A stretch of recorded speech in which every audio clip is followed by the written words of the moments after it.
मी doctor Vinayak Vitthal Limaye, सहआयुक्त रोग अन्वेषण विभाग. तर बर्ड फ्लू किंवा एव्हियन इन्फ्लुएन्झा हा रोग असा आहे की ज्याला एव्हियन प्लेग असंही म्हणतात, की ज्याच्यामध्ये पक्ष्यांमध्ये फार मोठ्या प्रमाणात मृत्यू होत असते. तर यामध्ये दोन टाईपचे प्रकार असतात, की हायली पॅथोजेनिक एव्हियन इन्फ्लुएन्झा आणि LPI म्हणजे लोली पॅथोजेनिक एव्हियन इन्फ्लुएन्झा. तर हायली पॅथोजेनिक एव्हियन इन्फ्लुएन्झामध्ये पक्ष्यांना रोगाची लागण झाल्यानंतर साधारणतः 24 तासामध्ये मोठ्या प्रमाणात त्यांच्यामध्ये मृत्यू होत असते. आणि मुख्यत्वे करून म्हणजे नाकातनं स्त्राव येणे किंवा त्यांचे तुरे जे आहेत ते काळे निळे पडणे, त्यांच्या पायावरती रक्तस्राव दिसून येणे आणि शवविच्छेदन केलं तर आतमध्ये अनेक ठिकाणी तुम्हाला त्या रक्तस्राव वगैरे अशा प्रकारच्या लिजन्स त्याच्यामध्ये दिसून येतात. त्याचा प्रसार जो आहे, रोगाचा प्रसार, तो डायरेक्ट कॉन्टॅक्ट म्हणजे थेट संपर्क पक्ष्यांचा, त्याचप्रमाणे इनडायरेक्ट कॉन्टॅक्ट म्हणजे त्या फार्ममध्ये काम करणारे जे माणसं आहेत ते जर इकडून तिकडे गेले किंवा त्याचा आपल्या फार्ममध्ये फीडचा ट्रक येतो, पोल्ट्री फीडचा, तो ट्रक बरोबरसुद्धा हा व्हायरस इकडून तिकडे जाऊ शकतो. किंवा फार्मरला माल विकला जातो, अंडी असू देत किंवा ब्रॉयलर असेल तर पक्षी विकले जातात. त्या पक्ष्यांबरोबर, अंड्याबरोबर, त्या वाहनाबरोबर, लोकांच्या कपड्याबरोबर, पाण्याचा स्रोत जर एक असेल तर त्या पाण्याबरोबर, अशा विविध पद्धतीने ह्या व्हायरसचा प्रसार, कारण हा शेवटी व्हायरस आहे, हवेतनं सुद्धा पसरू शकतो. आणि सगळी लक्षणं तुम्ही बघितली तर न्यूमोनिया टाईप लक्षणं वरून दिसतात. रक्तस्राव त्वचेखाली होतो, तसंच अंतर्गत बॉडीमध्ये सुद्धा, शरीरामध्ये रक्तस्राव विविध त्याच्या अवयवांमध्ये, ऑर्गन्समध्ये होतो. तर त्यामुळे हा हवेतनं सुद्धा पसरू शकत असल्यामुळे त्याचा खूप रॅपिड म्हणजे वेगाने प्रसार होणारा हा व्हायरस आहे. आणि म्हणून आपल्याला सगळ्यांना काळजी घेणं आवश्यक आहे. त्यामुळे प्रसाराच्या बाबतीत म्हणाल तर बायोसिक्युरिटी म्हणजे जैवसुरक्षेचे जे उपाय आहेत, की आज आपण करोनाच्या पार्श्वभूमीवर आपल्या सगळ्यांना आता माहिती झालं आहे की मास्कचा वापर केला, हात स्वच्छ राखले, वारंवार ते धुतले आणि फिजिकल डिस्टन्सिंग म्हणजे दुसऱ्या व्यक्तीपासून साधारणपणे 1 ते 2 मीटर अंतरावर जर आपण राहिलो तर व्हायरसचा आपल्याला होणारी जी बाधेची जी शक्यता आहे ती खूप कमी करता येते. तसं पोल्ट्रीमध्ये सुद्धा एका फार्म आणि पासून दुसऱ्या फार्मचं जे काही अंतर आहे ते तसंही जवळ नसतं, परंतु फार जवळ गावामध्ये काढू नयेत फार्म. काढले तर त्या लोकांनी इकडून तिकडं जाऊ नये. जर फीड घेत असाल आपण खाद्य पक्ष्यांचं, तर एकाच सोर्सपासून येणारं जे काही खाद्य आहे त्याचा ट्रक किंवा त्याचं वाहन किंवा त्याची माणसं दुसऱ्या फार्ममधून आपल्याकडे येणार नाहीत ह्याची काळजी घ्यायला पाहिजे. आणि पाण्याचा स्रोत जो असेल ते नदी असेल तर पक्षी आपल्या फार्ममधले कोणत्याही इतर रोगांनीसुद्धा किंवा नॉर्मल एखादा अर्धा टक्के मॉर्टॅलिटी असते पक्ष्यांमध्ये, काही वीक राहतात आणि मरतात, तर त्या पक्ष्यांचं डिस्पोजल जे आहे म्हणजे त्याची विल्हेवाट लावण्याची पद्धत ती नदीला टाकून देणे किंवा कॉमन ठिकाणी टाकणे, ते ह्या गोष्टी टाळायला पाहिजेत. म्हणजे मग आपला प्रसार जो आहे तो टाळता येऊ शकतो. जरी आपल्याकडे अजून तो रोग महाराष्ट्रामध्ये आढळून आलेला नसला पोल्ट्रीमध्ये, म्हणजे कमर्शियल ब्रॉयलर किंवा कमर्शियल लेयर किंवा बॅकयार्ड पोल्ट्री त्याच्यामध्ये नसला, परसातील ज्या कोंबड्या असतात त्याच्यामध्ये नसला, तरीसुद्धा इतर राज्यांमध्ये डक्समध्ये, केरळमध्ये पर्टिक्युलरली डक्समध्ये तो आलेला आहे. त्यामुळे आपण काळजी आतापासूनच घेणं गरजेचं आहे आणि काळजी घेतल्यावर आपण तो टाळू शकतो हे करोनाच्या माध्यमातून आपल्याला लक्षात आलेलं आहे. तर तो धडा घेऊन आपण तो टाळला पाहिजे. तर कुक्कुटपालन उद्योगाने ही काळजी घेणं अत्यावश्यक आहे. अचानक आला असं रोग भारतात असं म्हणता येणार नाही, पण हा रोग जगभर पसरलेला आहे. म्हणजे आपल्याकडे तरी पोल्ट्री फार्म छोटे छोटे असतात आणि लोकसंख्या जास्त असल्यामुळे पोल्ट्री फार्मची संख्यासुद्धा जास्त आहे आणि त्याच्यातलं जे डिस्टन्स आहे 2 पोल्ट्री फार्ममधलं ते पाश्चात्य देशांच्या मानाने जवळजवळ आहे. त्यांच्या जमिनी पण मोठ्या असतात, त्यामुळे फार्म पण एकापासून लांब असतात. तरीसुद्धा सगळ्या देशांमध्ये हा रोग आढळून आलेला आहे. कोणी त्याला टाळू शकलेलं नाही, कारण तो शेवटी व्हायरस आहे. त्यामुळे आपल्याकडे मात्र आपण त्याच्यावर नियंत्रण मिळवलं. 2006मध्ये महाराष्ट्रामध्ये पहिल्यांदा जेव्हा नंदुरबारला हा रोग आला तेव्हा भारताचं सगळ्या जगातनं कौतुक झालं, कारण आपण तो पसरू दिला नाही. त्याच ठिकाणी त्याचा बंदोबस्त करण्यात आला आणि तो इतर ठिकाणी आपण पसरू दिला नाही. त्यामुळे जागतिक स्तरावर जे काही त्या कंट्रोल करण्याकरता, वेगाने जो प्रसार होतो त्याचा तो नियंत्रणात राखण्याकरता आपण जे त्यावेळेला प्रयत्न केले त्याच्यावर FAO म्हणजे जागतिक अन्न संघटना, पुढे जागतिक अन्न आणि कृषी संघटना यांनी आपलं कौतुक केलं महाराष्ट्राचं त्यावेळेला, की जो काही आपण त्यावेळेला उपाय अवलंबले त्याचं एक मॅन्युअल त्यांनी काढलं. आणि केंद्र सरकारने काल त्याच्या संदर्भात जे कंट्रोल अँड कंटेनमेंटच्या गाईडलाईन्स असतात, मार्गदर्शक सूचना, त्या 2021च्या नव्याने काल प्रकाशित केलेल्या आहेत. आता त्याची मर्तूक म्हणजे इतर रोगांनी काही असेल तर त्या संदर्भात काय काळजी घ्यायची याविषयी डॉक्टर लिमये सांगतील. टेस्टिंग असेल त्याचं किंवा काय ते. आता जैवसुरक्षा उपाय जे आहेत हे काटेकोरपणे या ठिकाणी त्याचा अवलंब झाला पाहिजे. आता इथे मी विशेष तुम्हाला सांगू इच्छितो की सप्टेंबर 2020मध्ये भारतातनं या रोगाचं पूर्णपणे निर्मूलन झालेलं होतं. आणि त्याच्यानंतर मग परत हा रोग आपल्या देशामध्ये कसा आला तर पाश्चात्य देशातनं, एस्पेशली सायबेरिया किंवा मंगोलिया हे जे देश असतात याच्यामधनं बदकं किंवा क्रेन्स किंवा इतर जे वाईल्ड बर्ड्स, जंगली पक्षी जे असतात हे आपल्या देशामध्ये थंडीमध्ये स्थलांतर करत असतात आणि त्यांच्या माध्यमातून या रोगाचा प्रसार परत आपल्या देशामध्ये त्याचा फैलाव होत असतो. तर मुख्यत्वे करून म्हणजे जे कमर्शियल पोल्ट्री फार्म आहे त्यांचं तिथल्या पक्ष्यांचा कॉन्टॅक्ट या जंगली पक्षी किंवा वाईल्ड पक्ष्यांशी येण्याचं टाळलं गेलं पाहिजे. आणि त्याच्यामध्ये मग त्याच्यासाठी सेपरेट पोल्ट्री फार्मच्या त्या ठिकाणी सोडियम हायपोक्लोराईड म्हणा किंवा फॉर्मॅलिन किंवा इतर जी विषाणूनाशक औषधं आहेत ते त्याची फवारणी रेग्युलर करणं. ज्या ठिकाणी हे पाश्चात्य पक्षी आलेले आहेत की धरणाचं बॅकवॉटर असेल किंवा इतर पाणवठ्याची ठिकाणं असतील, या ठिकाणी या पक्ष्यांचे विष्ठा नमुने जे असतात ते विष्ठा नमुने गोळा करणं आणि त्याची तपासणी करणं हे अत्यंत महत्त्वाचं असतं. आमच्या महाराष्ट्र राज्यामध्ये सुद्धा पूर्ण वर्षामध्ये एक ॲन्युअल एव्हियन इन्फ्लुएन्झा सर्वेलन्स प्लॅन तयार केलेला आहे. या प्लॅनमुळे आपण वर्षभर हे जे सगळे नमुने आहेत, ट्रकियल स्वॅब म्हणा किंवा इतर सिरम सॅम्पल्स म्हणा किंवा इतर क्लोएकल स्वॅब्स आहेत, ह्याची चाचणी वर्षभर आपल्या प्रयोगशाळेत चालू असते. आणि त्यामुळे याचा प्रादुर्भाव कुठल्याही ठिकाणी महाराष्ट्र राज्यामध्ये नाही ना याचा सतत आढावा घेतला जात असतो. तर अशा प्रकारे या प्लॅनची अंमलबजावणी करून महाराष्ट्र राज्यामध्ये या रोगाचा विषाणू कुठे नाहीत ना हे बघितलं जातं. आणि याच्या बाबतीत मी तुम्हाला सांगितलं मगाशीच की जैवसुरक्षा उपाय या अत्यंत महत्त्वाच्या आहेत की जेणेकरून इतर पक्ष्यांचा संपर्क कमर्शियल पोल्ट्रीमध्ये येता कामा नये. याचं जे टेस्टिंग आहे ते टेस्टिंग आपल्याकडे जेव्हा 2006मध्ये हा रोग पहिल्यांदा आढळला त्यावेळेला सरकारच्या असं लक्षात आलं की खूप मोठ्या प्रमाणात त्याचं टेस्टिंग जर करायचं झालं तर भारतामध्ये या रोगाच्या निदानाचे जे काही फॅसिलिटी आहे म्हणजे व्यवस्था आहे, सर्व इक्विपमेंट आहे ते भोपाळला high security animal disease diagnostic laboratory केंद्र सरकारने स्थापन केली.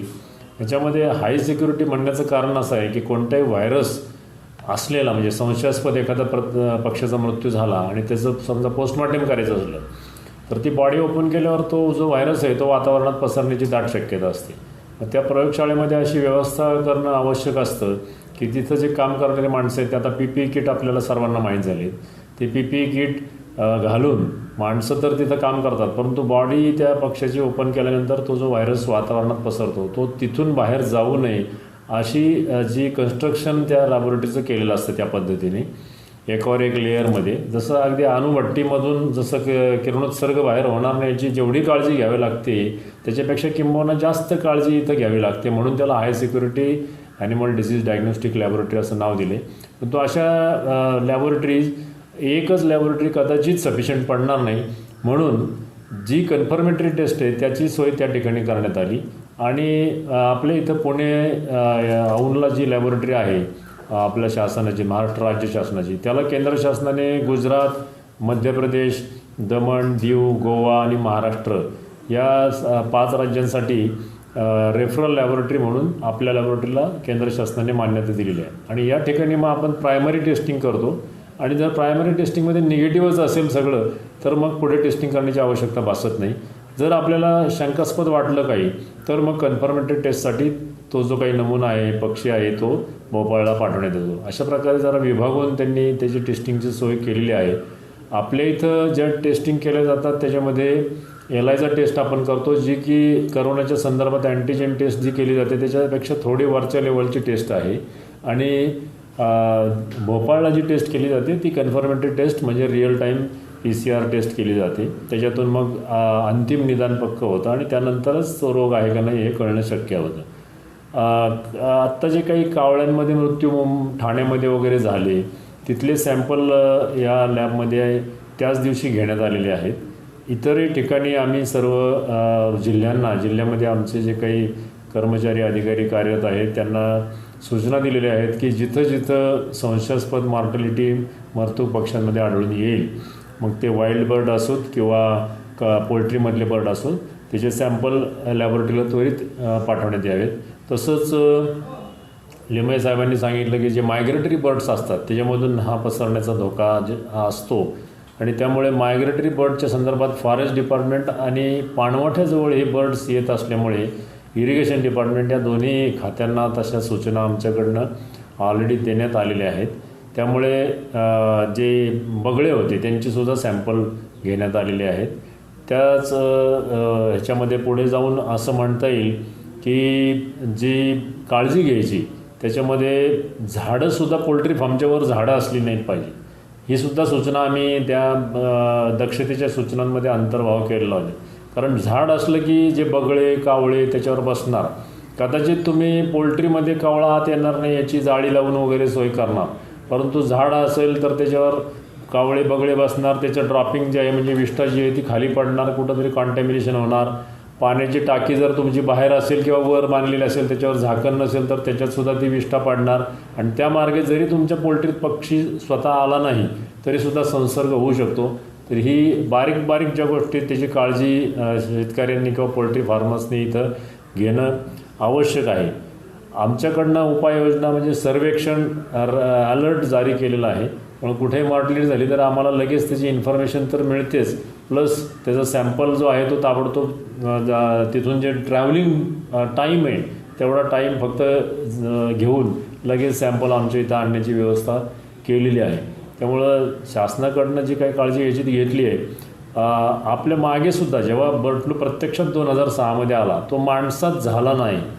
माणसामध्ये झालं नाही याचं कारण असं होतं की माणसामध्ये बर्ड्समधनं तो व्हायरस एंटर व्हायला म्हणजे प्रवेश करायला आणि त्याचे रोगाची लक्षणं दिसण्याकरता त्या व्हायरसला थोडंसं स्वतःचं स्वरूप बदलावं लागतं आणि त्याकरता त्याला पिग्समध्ये म्हणजे डुकरांमध्ये प्रवेश करावा लागतो डुकराच्या शरीरात आणि मग तिथून त्या मार्गे तो माणसात येऊ शकतो. आपल्या देशात त्यावेळेला झालं नाही याची दोन कारणं आहेत की आपल्या देशामध्ये पिग्स आणि पोल्ट्री आणि माणूस हे एकत्र राहण्याचं प्रमाण फारच कमी आहे. तसंही महाराष्ट्रामध्ये जी पिगची संख्या आहे ती खूप आता कमी झालेली आहे. म्हणजे जे काही पिगरीचे फार्म आहेत ते कमी झालेत. मागच्या 2 पशुगणनेमध्ये म्हणजे 2012 आणि 2018 याच्यामध्ये 3 लाख जे पिग्स होते त्याचं 1,61,000 प्रमाण आलं. कारण जी ग्राम स्वच्छता अभियान असेल किंवा काय त्याच्यामध्ये गावात मोकळी सोडून दिलेली जी डुकरं असतात त्यांच्यावर सुद्धा निर्बंध ग्रामपंचायतीने आणले असतील कदाचित, त्यामुळे सुद्धा संख्या कमी झालेली आहे. ती एक चांगली घटना घडलेली आहे कारण स्वच्छता ही प्रत्येक क्षेत्रात अत्यंत आवश्यक आहे आणि ॲनिमलपासून किंवा पक्ष्यांपासून माणसाला होणाऱ्या रोगांचं प्रमाण हल्ली वाढत चाललेलं आहे. मग तो करोना संदर्भात सुद्धा शंका होती पहिल्यांदा की तो जो वुहानमध्ये पसरला तो त्या मीट मार्केटमधून पसरला की काय, वटवागळातनं आला की काय. त्याच्यानंतर CCHF म्हणजे क्रिमियन कॉंगो फिवर जो आहे तो जनावरच्या शरीरामध्ये वर जे गोचड असतात त्याच्यातून माणसाला होतो.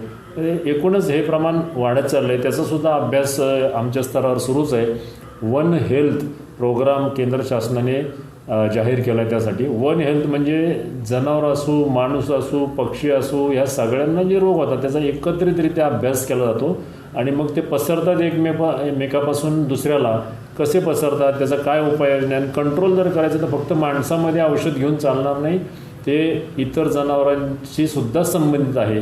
त्याच्या संकल्पनेतून वन हेल्थ प्रोग्राम केंद्र शासनाने जाहीर केला आणि त्याचं नागपूरमध्ये रिसर्च सेंटर आहे. तिथं आमची युनिव्हर्सिटी आहे, महाराष्ट्र पशु आणि मत्स्य विज्ञान विद्यापीठ, ते आणि ICMR म्हणजे Indian council of medical research यांच्या संलग्न प्रयत्नातून ते आता सध्या सेंटर चालू झालेलं आहे. तर शासनाच्या दृष्टीने ह्या सगळ्या उपाययोजना केल्या जातच आहेत, परंतु वैयक्तिकदृष्ट्यासुद्धा आपण ज्या हे सूचना केलेल्या आहेत त्याचं पालन करणं अत्यंत आवश्यक आहे. तसंच जी काही बाउंड्री आहे, बाउंड्रीवरच्या लोकांनीसुद्धा अत्यंत सावध राहणं गरजेचं आहे, कारण रोग जर बाहेरून यायचा झाला तर तो बाउंड्रीवरनंच येणार आहे. मायग्रेटरी बर्ड्स कदाचित पाणवठ्याजवळ डायरेक्ट उतरतात, तिथल्या लोकांनीसुद्धा जास्त दक्षता बाळगणं गरजेचं आहे. अशा पद्धतीने आपण सगळी काळजी घेत आहोत. इतर राज्यामध्ये जे काही रिपोर्ट्स आहेत त्याचीसुद्धा आम्ही दैनंदिन स्तरावर माहिती घेत आहोत. कालच आमच्या विभागाचे मान्य मंत्री यांनीसुद्धा त्याबाबत संपूर्ण जनतेला आवाहन केलं आहे. तर आम्हीसुद्धा तेच सांगू इच्छितो की या संदर्भात काळजी घ्यावी, घाबरून जाण्याचं लगेच कारण नाही. आपली जी खाण्याची पद्धत आहे ती पूर्ण अन्न शिजवून खातो आपण 70 डिग्री सेंटीग्रेडच्या वर, त्यामुळे 70 डिग्री सेंटीग्रेडला जो व्हायरस नष्ट होतो त्यामुळे सुद्धा कदाचित प्रमाण आपल्याकडं माणसामध्ये पसरण्याचं लिमिटमध्ये राहिलं असेल किंवा झाला नसेल, परंतु त्याचा अर्थ असा नाही की आपण दक्षता घेऊ नये. दक्षता ही घेतलीच पाहिजे प्रत्येकाने, जोपर्यंत पूर्ण आपण भारतामधून कोणत्याही राज्यात हा रोग नाही याची खात्री होत नाही तोपर्यंत. आता वाईल्ड लाईफ सँच्युरीमध्ये काही जंगली पक्ष्यांमध्ये मरतूक जर का आढळून आली किंवा एखाद्या कमर्शियल पोल्ट्री फार्म आहे त्या ठिकाणी जर का पक्ष्यांमध्ये मरतूक आढळून आली, तर लोकांनी सर्वप्रथम जे नजीकचा पशुवैद्यक अधिकारी आहे त्या क्षेत्रातला त्याच्याशी संपर्क साधणं हे अतिशय आवश्यक आहे. त्याला त्या ठिकाणी येऊन सगळं परीक्षण करेल, योग्य जी माहिती आहे ती सगळी त्या ठराविक फॉर्मॅटमध्ये गोळा करेल आणि त्या ठिकाणी कुठल्याही पद्धतीने पोस्टमॉर्टम न करता त्यांनी ते जे मृत पक्षी आहेत हे पुणे येथील स्टेट लेवल रोग अन्वेषण विभाग जी आहे ही राज्यस्तरीय जी लॅबोरेटरी आहे त्यांच्याकडे पाठवणं अपेक्षित आहे. या लॅबोरेटरीमध्ये आल्यानंतर इथे पोस्टमॉर्टम करून प्राथमिक चाचण्यांसाठी जे नमुने गोळा करायचे असतात ते गोळा करून त्यांचं परीक्षण केलं जाईल आणि ते प्राथमिक परीक्षणामध्ये जर काही त्याच्यामध्ये आढळून आलं तर अंतिम परीक्षणासाठी म्हणून भोपाळची जी high security animal disease laboratory आहे या ठिकाणी नमुने पाठवले जातात आणि त्यांच्याकडनं मग भारत सरकारला त्याबाबतचा अहवाल पाठवला जातो. त्याच्यामध्ये आत्ता लिमये साहेबांनी सांगितलं की पोस्टमॉर्टम करायचं नाही, कारण हे मुद्दाम पुन्हा सांगायची गरज अशाकरता भासत आहे की पोल्ट्री फार्मर आता खूप ज्ञानाच्या बाबतीत प्रगत झालेले आहेत. अनेक रोग त्यांना माहिती आहेत आणि खूप जण स्वतः घरी लगेच पक्षी ते पोस्टमॉर्टम करून पाहतात आणि रोगाचं निदान करून परस्पर औषधं पण त्या आणतात दुकानातनं. परंतु ह्या सिच्युएशनमध्ये, ह्या परिस्थितीमध्ये तसं करणं अजिबात अपेक्षित नाही. त्यामुळं कोणत्याही कारणाने तुम्हाला अगदी वाटलं तुमच्या नॉलेजनुसार की दुसरा रोग आहे आणि मग मी उघडून बघेल पक्षी पोस्टमॉर्टम करून, तर कृपया तसं काही करू नका, पोस्टमॉर्टम करू नका. कशानेही पक्षी मरू देत, तो जवळच्या दवाखान्यामध्ये तुम्ही त्याची माहिती द्या, तिथून तो पक्षी पुण्याला आणला जाईल आणि मग त्याचं पोस्टमॉर्टम केलं जाईल. हे एक महत्त्वाचं दक्षता आणखी एक जादा घेतली पाहिजे आता सध्याच्या परिस्थितीमध्ये. आणि दुसरं म्हणजे अंडी किंवा चिकन, ब्रॉयलर किंवा कुठलंही चिकन खाल्ल्याने हा रोग माणसामध्ये थेट आपल्याकडे पसरला नाही. मगाशी मी सांगितलं की आपण उकळूनच खातो सगळं अन्न 70 डिग्री सेंटीग्रेडच्या पुढे, त्यामुळं अंडी किंवा चिकन हे खाण्यामुळं आपल्याला तो रोग होईल असं मानण्याचं काही अजिबात कारण नाही. फक्त ते हँडलिंग करताना मात्र आपले हात लगेच साबणाने धुवून टाकावेत. एवढी काळजी घेतली तुम्ही अंडी किंवा चिकन हँडल करताना तर तेवढं पुरेसं आहे.